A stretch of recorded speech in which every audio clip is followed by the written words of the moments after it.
Hello, everybody, and welcome to episode 2 of Scriptwriting for Beginners with myself, James Brennan.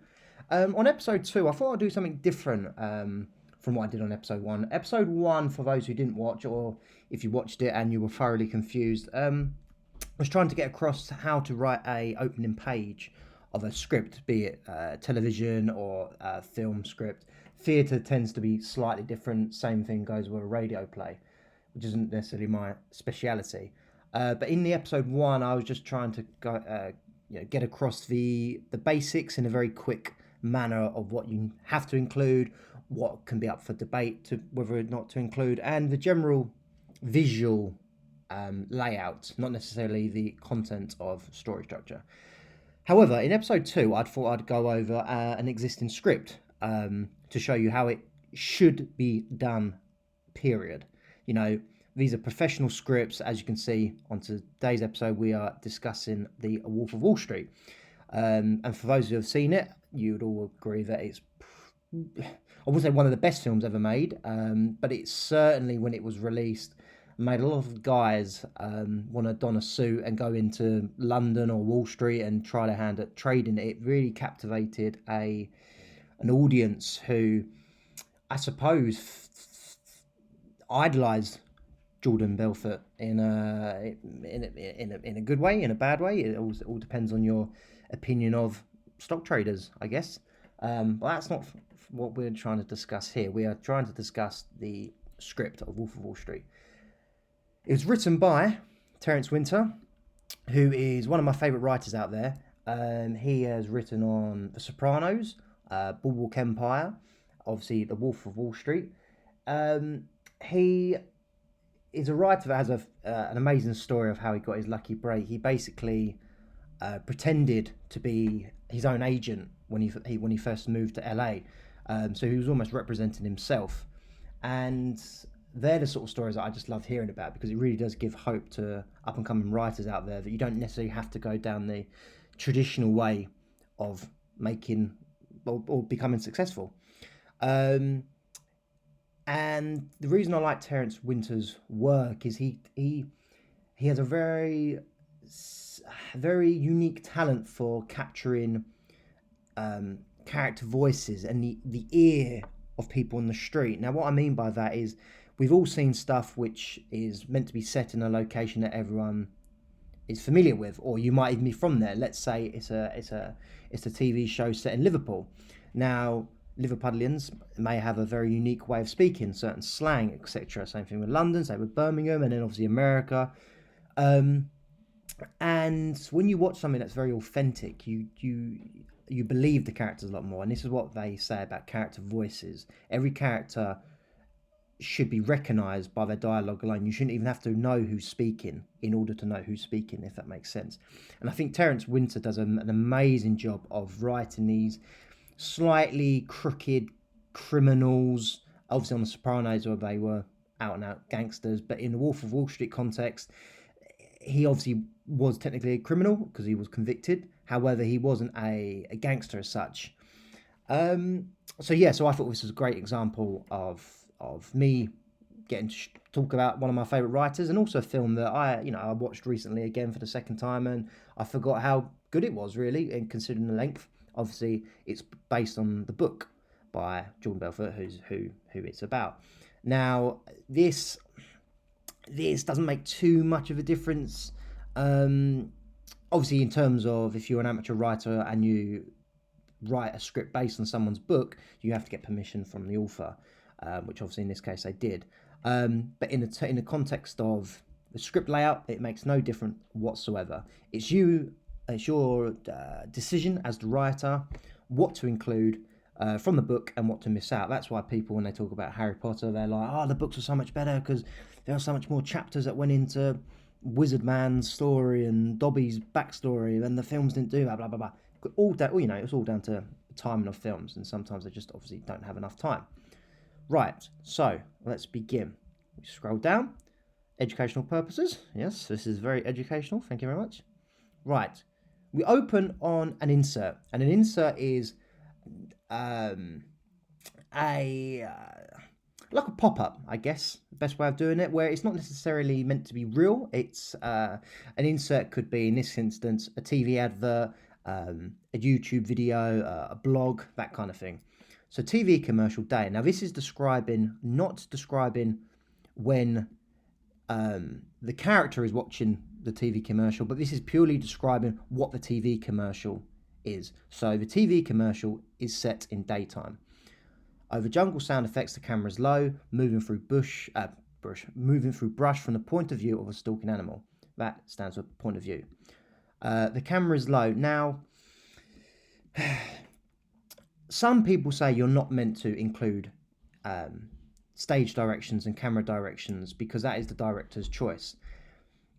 However, if you want to help the reader view it how you're writing it, then you can't not include them. And that's the same principle when you want to include certain music. If you really want to get a certain feel to the scene, certain songs do this. So I would say don't be afraid to include camera directions, same thing with other directions, but just be sure that by the time it gets made, it probably won't be filmed in the way that you're visualizing it. But as long as you're writing it because it helps the reader know what they're looking at, then by all means keep it in. As the brush parts revealing Wall Street and the New York Stock Exchange, we hear the resonant voice of Gene Hackman. Now, Gene Hackman, for those who don't know, is a famous actor. Now, if you didn't know that, you might think that was a made-up character. A quick Google search would obviously show you differently. They could have put something of Gene Hackman in brackets, real life person, but think of it in this sense that this script was read by Martin Scorsese. Martin Scorsese knows who Gene Hackman is. He doesn't need to include that. But if you're an amateur writer and it's someone who you may think that the audience might not know, then by all means include real life character. That way you don't have to avoid. That way you can avoid rather describing what Gene Hackman is like, because Gene Hackman isn't made up. So you don't have to describe Gene Hackman. They can just Google search it. This voiceover, Gene Hackman voiceover, and that is next to that. Now the other variations of this will be voiceover or off-screen, which is OS. Now off-screen is if a character is in the same room as another character, but speaking from a different room. So let's say a kitchen and a living room.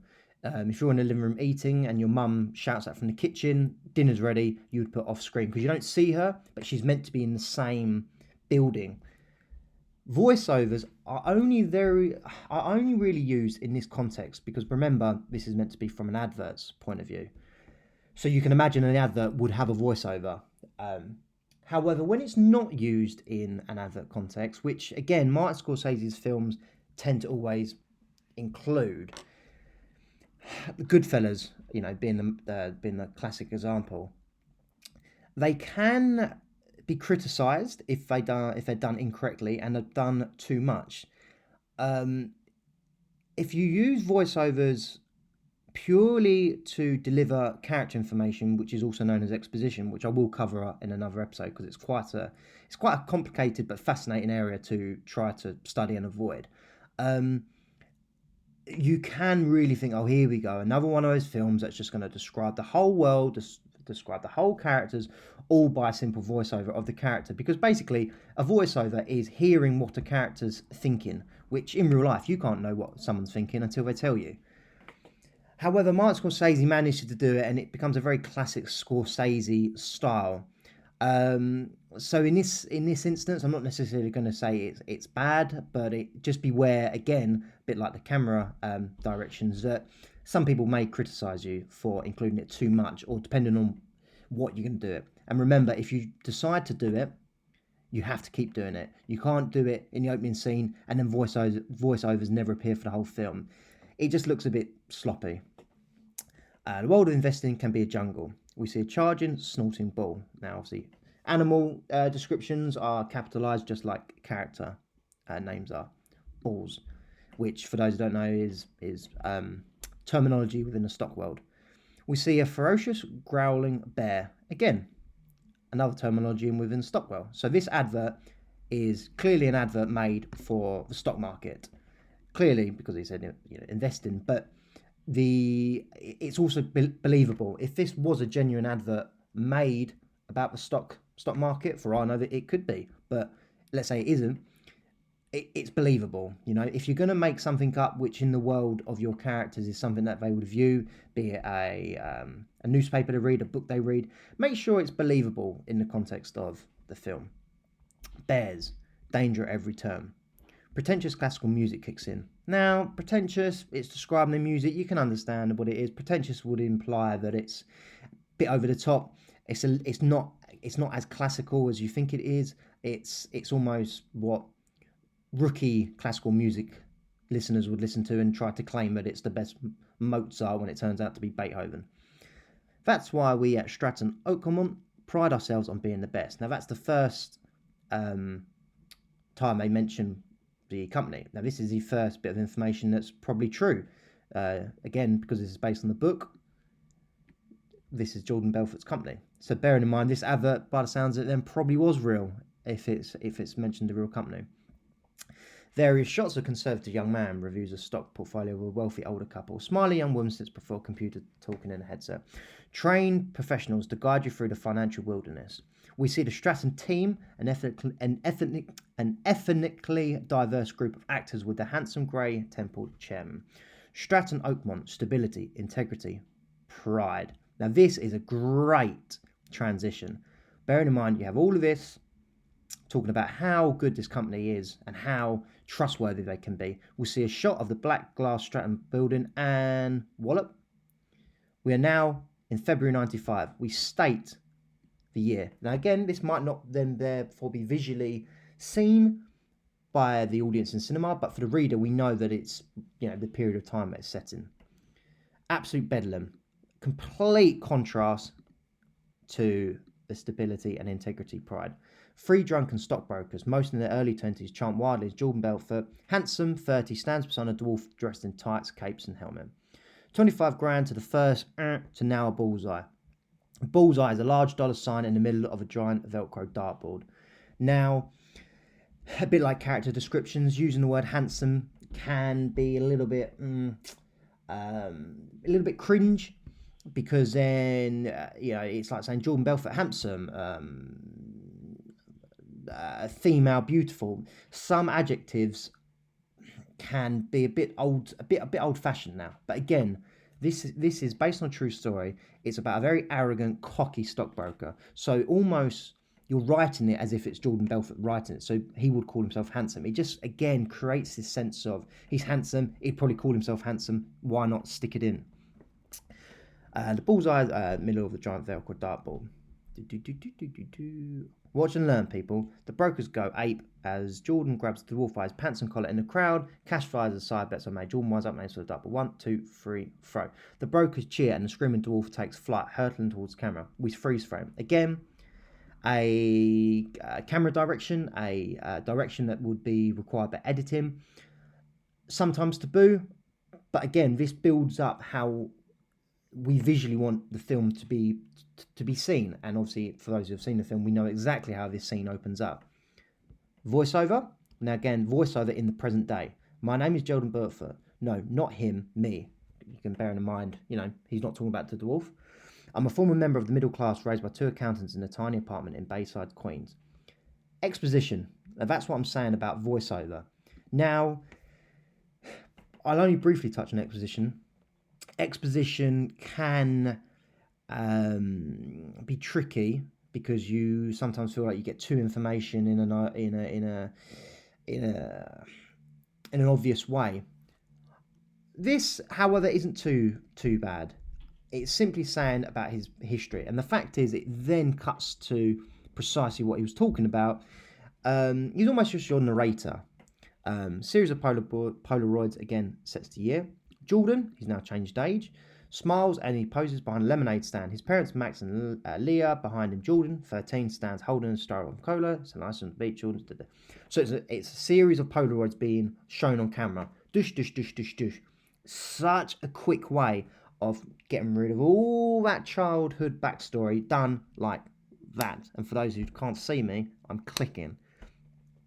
So many films do the habit of focusing so much on the backstory when truthfully you don't really care in films like this. You want to know what he gets up to being a stockbroker. You don't care when he's 7, 13 and 18.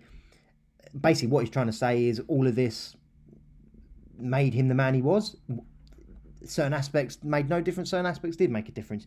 His family in this film don't play a huge part in why he does certain actions, but I guess you can't ignore someone's upbringing. But again, choose whether or not it's important to include. And again, Terence Winter decided that it's not a big deal, so we'll just skip over it in literally one block. This is the scene. It's in one. It's like a half a scene long. The year I turned 26, I made 49 millers at the head of my own brokerage firm. Cut back to the same time that he was talking about. Cuts back to the year. A cherry red Ferrari, which really pissed me off because it was free shy of $1 million a week.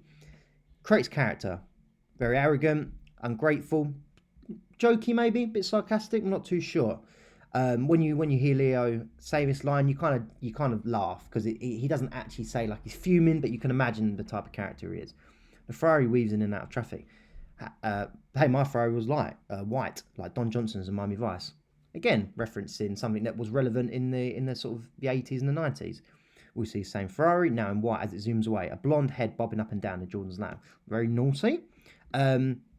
With scenes like this, you don't have to be too graphic. You don't have to say a blonde head bobbing up and down in Jordan's lap, comma, doing a sexual act. We pretty much know what head bobbing up and down in Jordan's lap implies, okay? Exterior, North Shore, a twin-engine helicopter, descends over a mansion, tennis court, and waterfall. See that humongous estate down there? That's my house. Now, this is the first introduction, I believe, of Margot Robbie's character. We see Naomi, 24, blonde and gorgeous.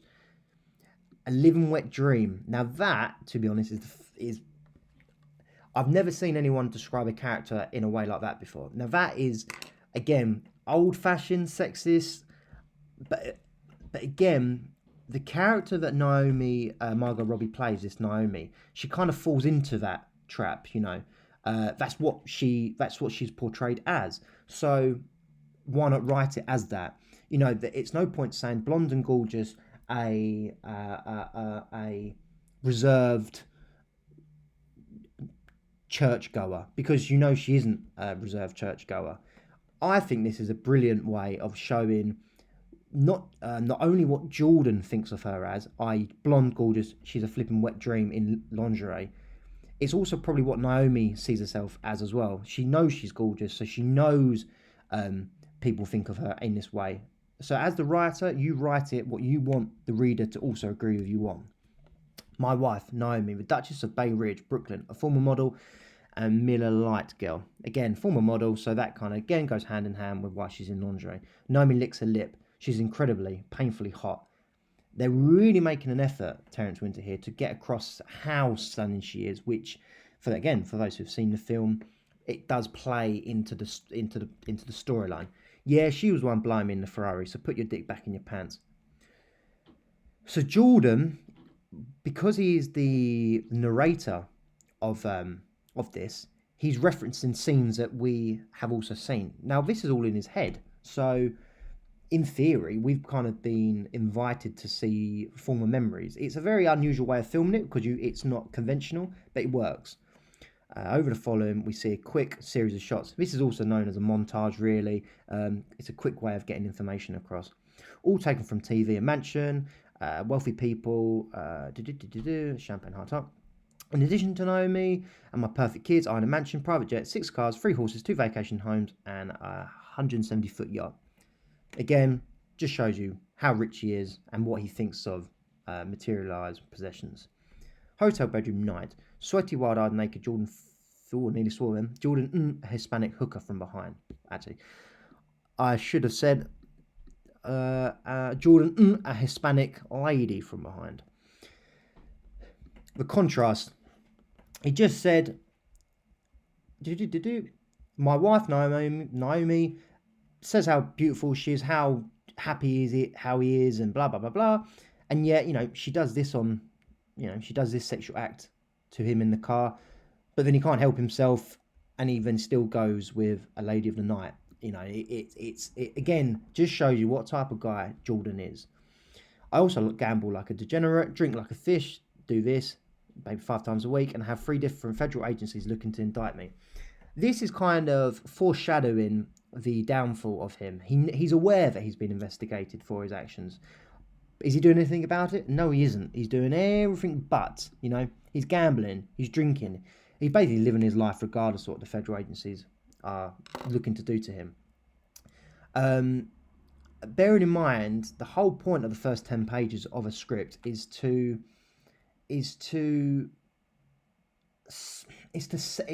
set up the world, the character, and the turning point, or what this film is going to be about. We know already the world. It's the stockbroking world and the rich world. We know Jordan is the main character, and we know what he's like. We know what he likes doing. We know what he doesn't like doing. And we can kind of get a gist that this is going to be a story about someone who's crooked, purely because he's got federal agencies looking into indicting. If this was a story about someone who gave, who was the cleanest of clean stockbrokers, he wouldn't have to say this. And you wouldn't have scenes which contradict this, i.e. he's whizzing around in a Ferrari and a woman doing this to him, and he's sleeping with a lady of the night.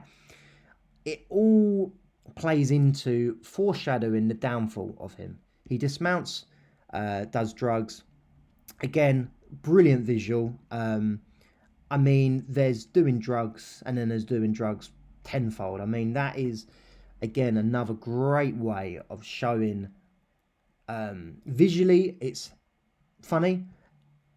It's also disgusting and degrading. But it's the world that Jordan lives in. I can't stress this enough. Oh, yeah, and I love drugs. Again, loves is underlined, just emphasising how much he loves drugs. Jordan looks up suddenly, paranoid, as if he's hearing voices. Helicopter night. Jordan drooling and stone out of his skull wears a rumpled custom-made business suit. He mans a set of controls. Pull up, we're going to crash. Jordan's head bobs. Check this out. Despite my state, I could fly straight while seeing 2 of everything. Again, not... This scene doesn't necessarily... it's not like a main plot point, but just shows you that when he's on drugs that he really doesn't care. And again, factors into the later storyline of when Margot Robbie decides to leave him because he's just not a good father, etc. So despite having all this money and, you know, could play it safe, he chooses not to. You know, he's willing to risk it all by flying a helicopter late at night.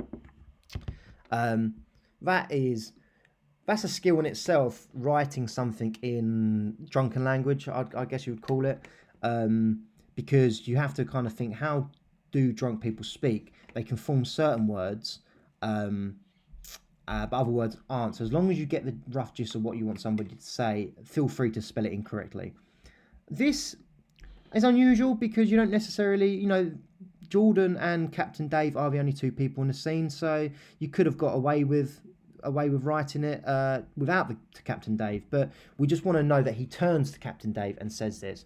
Remember that the voiceover now disappears because that is him talking in the past and him almost being like a bird's eye point of view on it. This is in the moment, in the present, so the voiceover's dropped. Morning, sobering out, impeccable in suit and tie. Jordan heads for the door holding a glass of orange juice. Yes, on a daily basis, I take enough drugs to sedate Greater Long Island. Again, voiceover. For those who can remember the film, he slowly starts to walk down the stairs. It's a bit like MTV Cribs where he's walking through. This event speaks directly to the camera. Now, this is known as breaking the fourth wall, which, funny enough, in theatre plays is normally taboo because you basically allow the audience to realise that it isn't real. When you watch something on film or television or on stage, you're captivated by them. As soon as they break that wall and allow you as the audience in, you know it's fake. But the benefit of doing that is you make the audience feel included in their journey or in their story, and it also enables them to maybe to talk to the audience, especially in theatre. But in this instance, Jordan Belfort's looking at us individually in the audience and telling us what he's doing. Again, it's just a visual choice, which clearly Martin Scorsese and Terence Winter wanted to get across in this film. Like, how can we make this film enjoyable to film? Starts to waffle on about how many drugs he takes. Words like Xanax, isn't it? Yeah. Back into the building. But all the drugs under God's blue heaven, there's one that's my absolute favourite. Gadgets, computers, furniture. This is describing Jordan's office. Now, remember in episode 1 where I said about describing someone's bedroom, you can the depth in which you describe a location is completely up to you. You can either do it very briefly, commented on the main features, or you can just say a boy's bedroom, a girl's bedroom. This has kind of done a little both. Gadgets, computers, it's what you expect. Oxblood leather furniture. It just wants, you could just say leather furniture, but the fact is you said oxblood. Maybe it was something popular in the 90s, or it symbolizes something to do with the character or whatever it was. It might not even be something that happens, but you just want something to relate with to how much money Jordan's got. Maybe oxblood leather furniture is more expensive than black leather furniture. I don't know. With the din of the brokerage firm bleeding in, Jordan uses a credit card to cut a line of coke on his desk as he peels a crisp $100 bill off a wad, rolls it up. Enough of this will make you invincible, enough to conquer the world, and can't say that word, and do something to your enemies. Again, you don't have to say he snaps up the line of drugs, because we know the action. What he's doing is snorting the coke. Now, remember what I said about Terence Winter has a really great way of writing in a way that the characters would necessarily speak. Snarfs, rather than, he could have said snort, but snarfs is just a little bit more unusual. I'm not talking about this, I'm talking about this. Jordan unfurls the $100 with a snap. Money is the oxygen of capitalism, and I want to breathe more than any other human being alive. This is Jordan's quest. In Star Wars, Luke's quest is to save Princess Leia. In this instance, Jordan's quest is he wants to make more money than any other body in the world whilst avoiding the federal investigators. Simple as that. And that is being discussed and stated in page 5, which is roughly probably about 5 minutes or 6 minutes into the film. He crumbles it into a ball and tosses it into a corner where it comes to rest with 24 other. Just goes to show that he throws money away like it's rubbish. That's $300 in the bin, and he's purely been using the dollar bills to snort coke. That just shows you what he thinks of money. Over his back, over his back as we track him out of the office towards what sounds like the roar of a mob. So again, that's camera direction. We track him, he almost walking backwards. Money doesn't just buy you a better life, better food, better cars, it also makes you a better person. You can give generously to church. You can save a spotted owl with money. So, whether or not he does the things he says he does, we don't know. I assume he does and had and did. It's a very rare moment which shows a slight genuine side to Jordan, but not very long, because he still has to swear within it, and that is just again creating character. Even when he's talking about good stuff, he still has to swear and be slightly derogatory about what he's doing. He's back in the office. But most of all, in any country in the world, money can buy you love. Again, very funny line here. F the Beatles in relation to money can buy you love. Money can buy you love. It's just a little bit of banter. His 300 brokers, mostly young men with the jackets off, they worship him. With that in mind, at the tender age of 22, after marrying my girlfriend Teresa. Now this, again, is more when it came down to them doing many drafts and the filming script, which is different to the first script. For some reason, this scene was just removed from the script. Now remember, we have to then make sure the reader is aware of how this script and the story pans out with different timelines. We were just in 95 February, we're now in May 87. I personally would have stated that there and then maybe here, just in case you miss, because if you miss it, you might think, hang on a minute, why we're going back in time. So just make, if you're going to change the period of time that it's set in, be it a flashback, a fast forward, etc., just make it, I'd say, a little bit more clear. You could write here, caption, May 87, which tells the audience, oh, we've gone back in time. But what Terence Winters decides to do is he's not going to tell that. He's got Jordan as a voiceover to do it. That's my point. So because you've got the voiceover of Jordan telling you his story, he's the one who can say, well, you know, it was the year 1987. It's the year 1987. We don't have to write caption. It's a bit overkill. I headed to the only place that benefit my high-minded ambitions. Jordan emerges, kisses Teresa. Suddenly a new character because we had seen him with Naomi. Look here how he hasn't. Terence Winter hasn't described Teresa in any other way. Not even an age, not even looks, and yet Naomi was this gorgeous blonde, wet dream, former model that I wanted to do this and that too, and yet here it's just Teresa.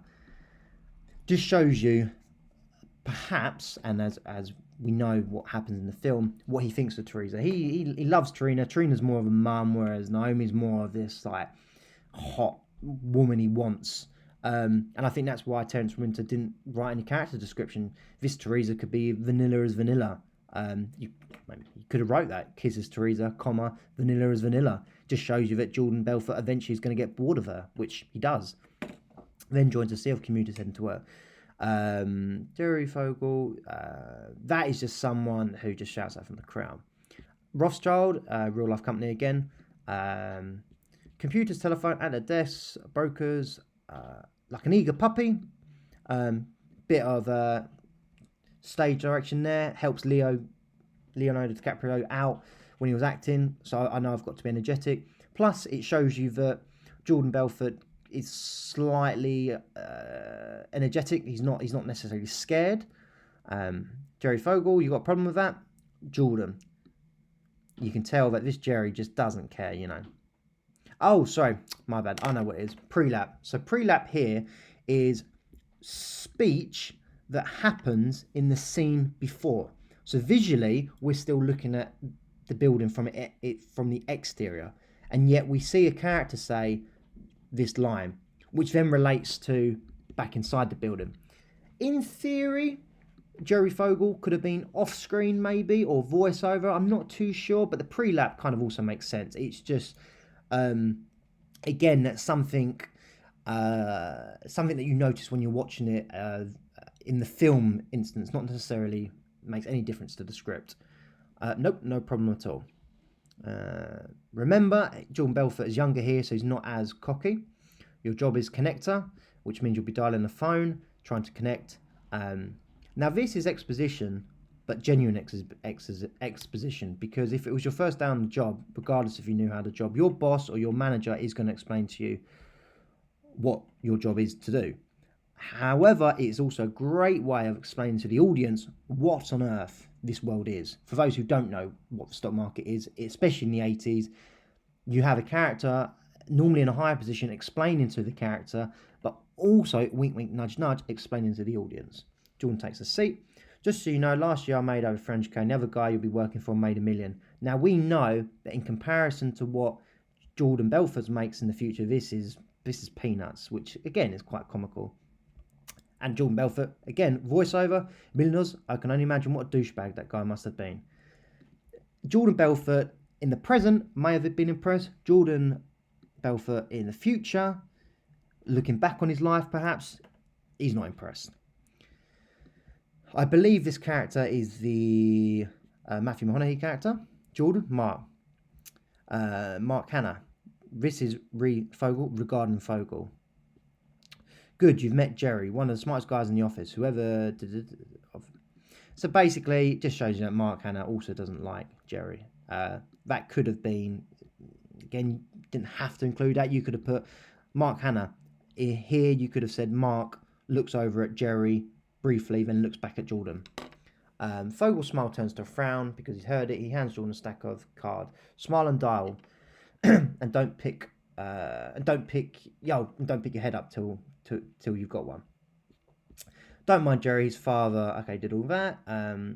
Again, just shows him Mark Hanna is almost a Jordan Belfort before Jordan Belfort. Maybe Jordan Belfort looks up to Mark Hanna and thought, well, I'm going to become you, because he speaks the same. He's very cocky, very, very, very abusive in his language, which we know that later on Jordan Belfort does.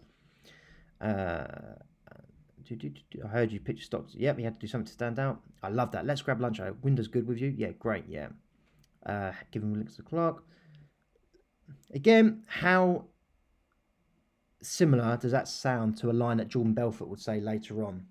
It just sets the foundations of what it's almost like this film could be filmed in reverse, which it is, because we're back in the past now, whereas we were in the present / future as such. This just shows you the Carnage Broker one. Now that is a nondescript character. You don't need a name. You could have put John if it was important, but if that's why when in some scripts you have Broker 1, Broker 2, Broker 3, you have Cop 1, Cop 2, Cop 3, Waitress 1, Waitress 2, Waitress 3. They're characters that don't necessarily require a character name, because they can be played by anyone as long as people are there to fill that slot, because we want to create an office environment. Again, describe what they're doing as a job into a headset. Now Jordan, back to the voiceover. You want to know what money sounds like? Visit trade floor on Wall Street. Now, bearing in mind, he just said, I couldn't believe how these guys talk to each other. This shows that Jordan then becomes something that maybe he didn't want to become, but he becomes it. Very, very interesting. Fogel notices Jordan sitting there frozen. He covers his mouthpiece, kicks the desk violently. Dial the phone. Jordan snaps out of it, starts dialing. I was hooked within seconds. Instantly loves the job. Mark Hanna slams down his phone in victory, squirrels out a buy ticket. He places the ticket into a glass cylinder, which he slips into a plastic tube. It was like mainlining adrenaline. The tube is whooshed into the ceiling, and we're suddenly into the restaurant. You'll notice this, I do believe, that later on, the scene with the famous isn't included. That was improvised on the spot, I believe. So let's see how this scene would have differed. Same thing. First mention of drugs in this year. So again, someone that Jordan may look up to. Got enough for more? No, thanks. Jordan turns it down. How different is that from the Jordan in the future? You as the audience now are very, very hooked, because you think, well, hang on a minute. Jordan in the 80s refused drugs. He's nervous. He started off really, really, really, in a poor job. And yet, fast forward a few years later, earning more money than anyone else in this world, and now he's drugs. He had a wife that he was cheating on with prostitutes, and he also got rid of his original wife. It makes you, as the audience, more interested in thinking, I want to know what happens to this guy and why he turns into the Jordan that we've been introduced for the last 8 pages. Mr. Hanna, what can I bring you on this glorious afternoon? Brilliant line. Just creates this sense of who this Mark Hanna is. The way he can just command waiters. And again, showing off something that Jordan, again, must look up to. An excellent strategy. Actually, I'm good with 7-Up. Again, where has this Jordan come from? And who is the original Jordan? Jordan might as well have fired on the table. At the table, rather. Again, brilliant way. It just sums up that it's something that doesn't go down too well. It's a look of disgust. It's not too over the top, but it's... Oh, okay, I didn't expect that. First down Wall Street, Hector. Give him time. Again, give him time. Well, yeah. The fact is, Mark Hanna says that, and we know that time in this instance skips forward to, 95. So, yeah, we have given time. Hector heads off. You can still get high during the day and still function. High is the only way to do this job. Guy who coined the term free martini lunch was a woman. Cocaine and blah, blah, blah. My friend, the keys to success. Jordan smiles, not sure if Hanna is kidding. I've got to say, I'm really excited about being part of your team. I want to do all I can for our clients, and Probably this is the scene where the chest thumping would have come from, but again, this is how it was originally written. Jordan here comes across as very, very naive and sucking up to him, maybe, and but maybe it's genuine. He is very excited and he wants to do all he can for his clients, but he soon realizes that doing all he can do for the clients in a genuine way doesn't make him money, which is why then Mark Hanna recites this, because it's him mocking him. Here at Rothschild, our clients aren't just important, they're family. Mark Hanna knows that is a load of rubbish. He doesn't believe it and says that to Jordan, just as long as we get our taste first. Put the stockbroker first. That's all Mark Hanna cares about, and that's all that Jordan Belfort eventually then cares about. In this moment, he doesn't, but Mark Hanna almost sets the blueprint of Jordan, in order to succeed, you've got to put yourself first. I just read that, yeah. Make us money. If the clients get rich along the way, bully for them. It's almost like, well, if the clients earn money, well, yeah, that's just an extra bonus. We need to make money. Got a girlfriend, wife, she cuts hair. Again, contrast, I've just said that the way Teresa is described as, well, she isn't described, but we can get the sense that she's very vanilla. She cuts hair. A very boring job, but a very, very respectable job in terms of the life that now they're currently leading. But fast forward a few years, Jordan Belfort gets rid of her, dumps her, divorces her, and instead goes out with a woman who is a pure model. Whereas this Teresa cuts hair, has a respectable job and a job that puts money on the table in an old school trade. This Naomi reflects maybe a more modern version of or shows Jordan's life how it is in the moment. He doesn't want boring hairdressers anymore. He wants a model. He wants a woman who parades around in lingerie and doesn't just cut hair.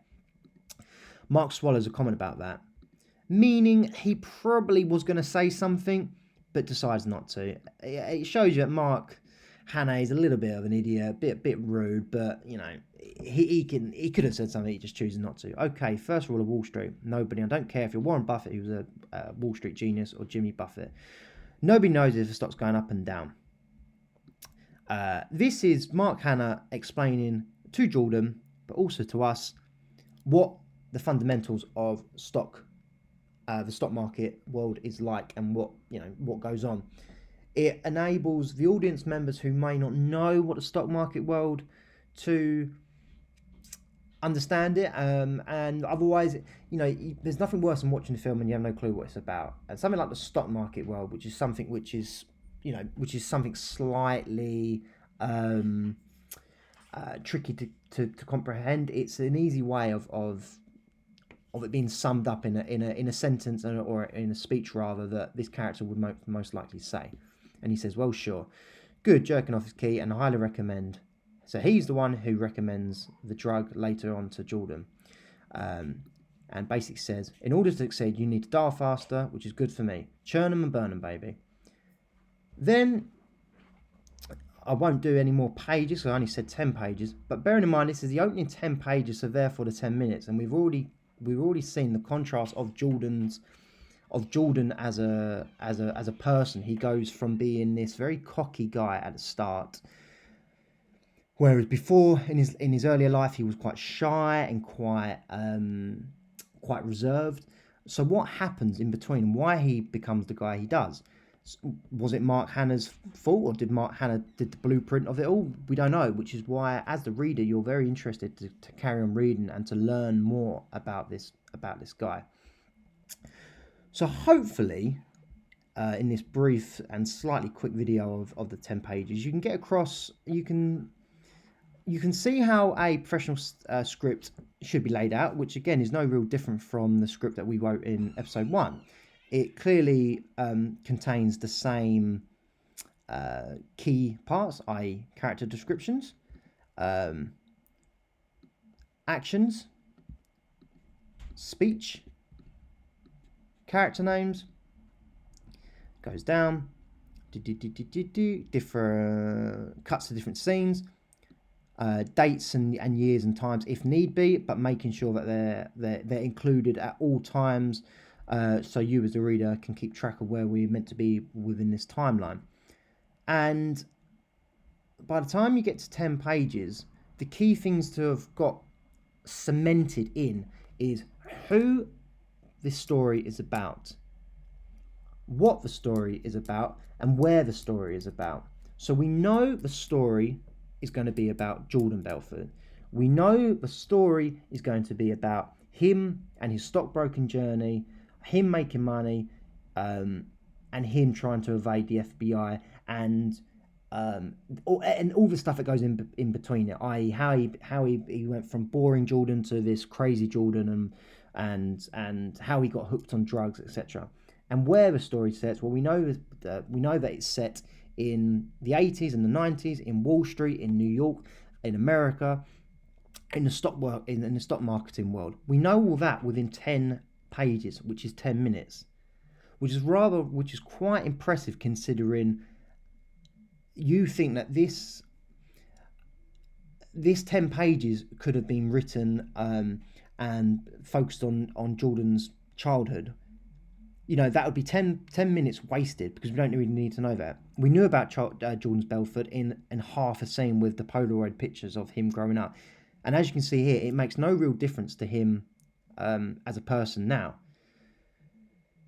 So I think whatever you choose to write about, make sure, more importantly than any other page numbers, I would say, the first 10 pages of any script is the most important. You want to get to the end of page 10, you want the person to think, I wonder what happens on page 11, then page 12, then page 13, boom, boom, boom, boom. If they read, let's go back up. If you read after page 3, and thought, you know what, I'm getting bored of this, it's just a guy who's just being very, very cocky, yeah, he loves drugs, and what, you probably might not even read page 4, and you might not then, you then wouldn't get to know about Jordan's origins, of him being very sort of, new to the game and quite naive. But there was enough in these opening pages, whether it be how Jordan Belfort spoke, the direction, it made you want to read more. And let me just show you an example. So, as I said, page 10, page 11. So after page 10, let's say we're pretty hooked. Page 11.